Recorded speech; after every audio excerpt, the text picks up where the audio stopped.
SCP-525, Object Class Euclid. SCP-525 consists of multiple disjointed arthropod legs, 10 to 15 centimeters in length. DNA identification has been inconclusive, but the closest match so far is to the brown recluse spider. The base of each leg ends in several minute hooks, capable of perforating flesh. SCP-525 is covered in short, fine hairs, and is quite brittle. When alone or in proximity with fewer than 6 others, SCP-525 is inert. When 8 components of SCP-525 are brought within range of each other, approximately 0.6 meters, the legs will immediately crawl into a group and attach themselves into a single entity, referred to as 525-1. At this stage, the speed of its locomotion greatly increases, and it will attempt to make contact with the closest human or similar. When a suitable animal is found, 525-1 will climb directly towards the animal's eye. Having centered itself over a socket, 4 legs will secure the eyelid while the others extract the eye. Despite 525-1's rapid movements, extreme care is taken not to damage the eye during the extraction. Severing the optic nerves and central retinal vein. Once the eye is free from the original owner's socket, 525-1 will implant the base of each leg into the eye. Close inspection shows that the hooks at the base extend, effectively rooting the leg in position. If allowed to remain, 525-1 will lay what appear to be eggs in the socket of its host before climbing off.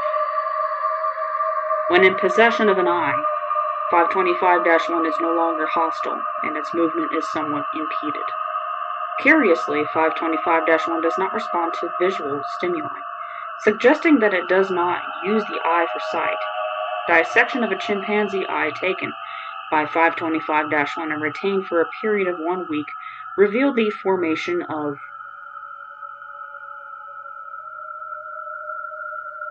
Over time, the eye dehydrates, eventually turning the same reddish color as SCP-525.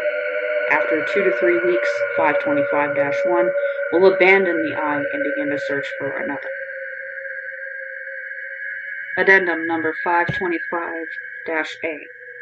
525 responds to most large to moderate-sized mammals. Reptiles, fish, and birds have provoked little response. When exposed to Crocodylus acutus, 525-1 attempted extraction, managing to blind the animal, but otherwise failing.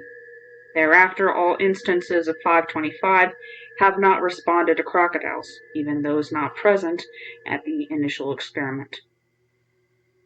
Document number 525-A. Observation log of subject D-1548 after exposure to 525-1. Report compiled by Dr. Weiss. Dated 2000. Week 1. Medical staff on hand. Attend to D-1548. 14 ovoids, resembling opaque toad eggs, discovered embedded in the extraocular muscles. 3 are removed and sent to the research lab. D-1548 placed under quarantine. Week 2. D-1548's injury is healing as normal. Eggs show marginal swelling. D-1548 does not display unusual discomfort. Eggs stored in the lab have D-request. Week 3. D-1548 complains of increasing phantom pressure in the socket. D-1548 demands a mirror to inspect the injury. Request denied.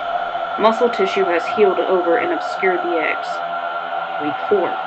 D-1548 forcefully removes bandages and attempts to dig into the socket, but successfully restrained. 24 days after initial exposure, 11 fully formed components of SCP-525 erupt from D-1548's socket and begin to coalesce.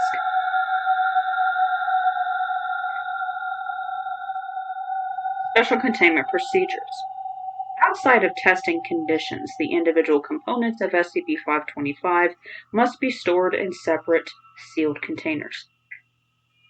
No more than 6 components may be stored in the same room or within 15 meters of each other. All currently existing components are accounted for at Storage Site 23 in Lockers 2.